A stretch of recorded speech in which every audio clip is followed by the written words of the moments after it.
અહીં એક ખાસ યાદ રાખવા જેવો પ્રશ્ન મિત્રો કે હર્ષવર્ધનની બહેન રાજ્યશ્રીનું અપહરણ કોણે કર્યું હતું? તો હર્ષવર્ધનની બહેન રાજ્યશ્રીનું અપહરણ ગૌંડ રાજવી શંશાક અને માલવ રાજે કર્યું હતું. હર્ષવર્ધન પ્રાચીન ભારતના છેલ્લા મહાન સમ્રાટ હતા. તેમણે મગધ, ઓડિશા, સારસ્વત, ગૌંડ, મિથિલા સુધી પોતાનું સામ્રાજ્ય ફેલાવ્યું હતું. તેના સમકાલીન રાજ્યોમાં વલ્લભીના મૈત્રક રાજા ધ્રુવસેન તેના જમાઈ હતા. દખણમાં પુલકેશી બીજો સૌથી શક્તિશાળી રાજા હતો. હર્ષવર્ધન અને પુલકેશી વચ્ચે થયેલા નર્મદાના યુદ્ધમાં સમ્રાટ હર્ષનો પરાજય થયો, એટલે કે તે હારી ગયા. હર્ષ મોટે ભાગે નર્મદાથી ઉત્તરના શક્તિશાળી રાજા ગણાતા હતા. સમ્રાટ હર્ષનું સાંસ્કૃતિક પ્રદાન બહુ જ અગત્યનું છે. તેના સમયમાં મહાન ચીની યાત્રી યુઅન સ્વાંગ ભારત આવ્યા હતા. તેમના રાજદરબારમાં રહ્યા હતા. હર્ષ શૈવ ભક્ત હતા અને પછીથી બૌદ્ધ ધર્મના મહાન અનુયાયી બન્યા. તેમણે કનોજમાં યુઅન સ્વાંગના અધ્યક્ષપદે અને ધર્મ પરિષદનું આયોજન કર્યું હતું. બુદ્ધની પ્રતિમાને હાથીની અંબાડી પર મૂકી તેની પૂજા કરાવી સ્થાપિત કરી હતી. તેણે બુદ્ધની પ્રતિમાને હાથીની અંબાડી પર મૂકી તેની પૂજા કરાવી હતી. મહાયાન અને હીનયાન સંપ્રદાયો વિશે આ પરિષદમાં ગોષ્ઠી યોજાઈ હતી. સમ્રાટ હર્ષ સાહિત્ય, કલા અને વિદ્યા પ્રત્યે અનુરાગ રાખતો હતો. તેના દરબારમાં મહાન કવિ બાણભટ્ટ સંકળાયેલા હતા, જેમણે હર્ષચરિતમ અને કાદંબરી જેવા સંસ્કૃત સાહિત્યના મહાન ગ્રંથો લખ્યા હતા. મયુર ભટ્ટ અને કવિ જયસન પણ હર્ષના સમયમાં મહાન કવિઓ હતા. સમ્રાટ હર્ષ પોતે પણ ઉચ્ચ કોટીના સાહિત્યકાર હતા.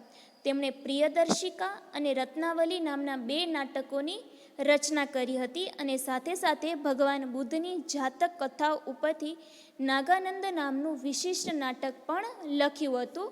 ખાસ યાદ રાખજો, હર્ષવર્ધને કયા નાટકોની રચના કરી હતી? તો હર્ષવર્ધને પ્રિયદર્શિકા, રત્નાવલી અને નાગાનંદ નામના નાટકોની રચના કરી હતી. હર્ષ અન્ય દેશો સાથે પણ મૈત્રી સંબંધો બાંધ્યા હતા. તેણે પોતાના દૂત મંડળને ચીનમાં મોકલ્યા હતા. તે જ રીતે ચીનથી ભારતના ચીનના દૂત મંડળે મુલાકાત લીધી હતી.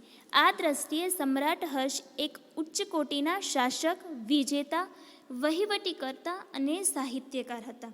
તેમણે નાલંદા વિદ્યાપીઠને નિભાવવા માટે 100 ગામ ભેટમાં આપ્યા હતા. એટલે કે નાલંદા વિદ્યાપીઠના નિભાવવા માટે, એટલે કે તેનું સારી રીતે એ વ્યવસ્થા થાય, કે સારી રીતે એના પૈસે ટકે ટેકો મળે, તે માટે તેણે 100 ગામ ભેટમાં આપ્યા હતા. સમ્રાટ હર્ષવર્ધનમાં ખાસ યાદ રાખવા જેવા પ્રશ્નો, કે એક તો તેની બહેનનું અપહરણ કોણે કર્યું હતું, ત્યારબાદ હર્ષવર્ધનના સમયમાં ધર્મ પરિષદ ક્યાં યોજાઈ હતી, તો અને એમાં શાની ગોષ્ઠી થઈ હતી?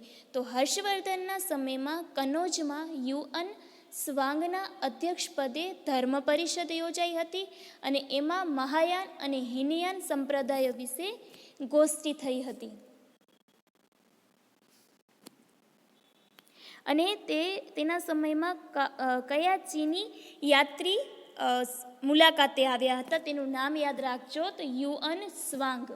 અને હર્ષવર્ધને કયા નાટકોની રચના કરી હતી? તો પ્રિયદર્શિકા, રત્નાવલી અને નાગાનંદ નામના નાટકોની રચના કરી હતી. ત્યારબાદ આવે છે પુલકેશી બીજો.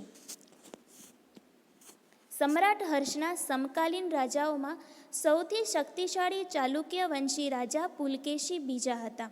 તેમણે મહારાષ્ટ્રમાં રાષ્ટ્રકૂટો પાસેથી સત્તા આંચકી રાજ્ય સ્થાપ્યું હતું, એટલે કે તેમની પાસેથી સત્તા લઈને પોતાનું રાજ્ય સ્થાપિત કર્યું હતું. પુલકેશી બીજાએ 40 વર્ષ જેટલા લાંબા સમય સુધી શાસન કર્યું. તેમણે સમ્રાટ હર્ષને પણ હરાવ્યા હતા. તે મહાન વિજેતા હતા. તેણે દક્ષિણ ભારતના કદંબો, માહેશ્વરના ગંગો, કોકણના માર્યોને હરાવી દક્ષિણ પથના સ્વામીનું બિરુદ પ્રાપ્ત કર્યું હતું. ખાસ યાદ રાખજો, દક્ષિણ પથના સ્વામીનું બિરુદ કોણે ધારણ કર્યું હતું? તો પુલકેશી બીજાએ દક્ષિણ પથના સ્વામીનું બિરુદ ધારણ કર્યું હતું. લાટ, માલવ અને ગુર્જરોને પણ તેણે હરાવ્યા હતા. કર્ણાટક, મહારાષ્ટ્ર અને કોંકણ એ સમગ્ર વિસ્તારોમાં તે સ્વામી હતા. અને તે કેવી રીતે? દક્ષિણ પથના સ્વામીનું બિરુદ કોણે મળ્યું હતું અને કેવી રીતે? તો તેણે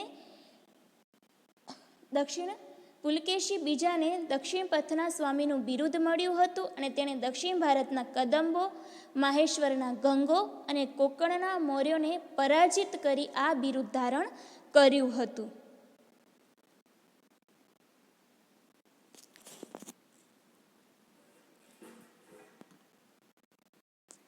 નેક્સ્ટ આવે છે અન્ય રાજ્યો.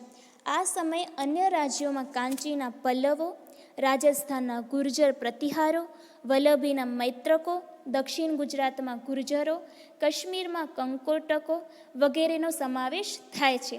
આ પણ ખાસ યાદ રાખજો. પુલકેશી બીજાના સમયમાં ભારતમાં બીજા કયા રાજ્યો હતા? તો પુલકેશી બીજાના સમયમાં ભારતમાં કાંચીમાં પલ્લવોનું, રાજસ્થાનમાં ગુર્જર પ્રતિહારોનું, વલ્લભીમાં મૈત્રકોનું, દક્ષિણ ગુજરાતમાં ગુર્જરોનું અને કાશ્મીરમાં કંકોટોનું રાજ્ય હતું. જેમાં કાંચીના પલ્લવો સ્થાપત્ય અને કલાને લીધે પ્રખ્યાત થયા. તેમણે બ્રહ્મા, વિષ્ણુ, મહેશની અનેક મૂર્તિઓ શિલાઓમાં કંડારી મંદિરો બંધાવ્યા હતા. મહાબલીપુરમના સમુદ્ર તટે રથ મંદિરો બંધાવનાર પલ્લવોએ ભારતની સાંસ્કૃતિક સમૃદ્ધિમાં વધારો કર્યો. કાંજીવરમમાં તેમણે બંધાવેલું કૈલાસનાથ મંદિર તે સમયનું સૌથી શ્રેષ્ઠ મંદિર ગણાવી શકાય છે. કયું મંદિર સૌથી શ્રેષ્ઠ છે? તો કાંજીવરમમાં તેમણે બંધાવેલું કૈલાસનાથ મંદિર. તો વિદ્યાર્થી મિત્રો, આ આપણે પાઠ 7માં ફર્સ્ટ ચંદ્રગુપ્ત પહેલો, ત્યારબાદ સમ્રાટ સમુદ્રગુપ્ત, ત્યારબાદ સમ્રાટ ચંદ્રગુપ્ત બીજો જે વિક્રમાદિત્ય નામે પણ ઓળખાવ્યો હતો તે, કુમારગુપ્ત પહેલાના પછી તેનો પુત્ર ગાદી આવ્યો સ્કંદગુપ્ત. ત્યારબાદ ગુપ્ત યુગની શાસન વ્યવસ્થા, આર્થિક સ્થિતિ, તેની ધર્મની સ્થિતિ, ગુપ્ત યુગની સાંસ્કૃતિક સ્થિતિ, વિજ્ઞાનની સ્થિતિ આપણે કુમારગુપ્ત પહેલાના સમયની જોઈ, એટલે કે ગુપ્ત યુગમાં જોઈ હતી. ત્યારબાદ આવ્યું સમ્રાટ હર્ષવર્ધન, તેના વિશે આપણે અભ્યાસ કર્યો. ત્યારબાદ પુલકેશી બીજો અને તેના અન્ય રાજ્યો વિશેનો આપણે અભ્યાસ કર્યો.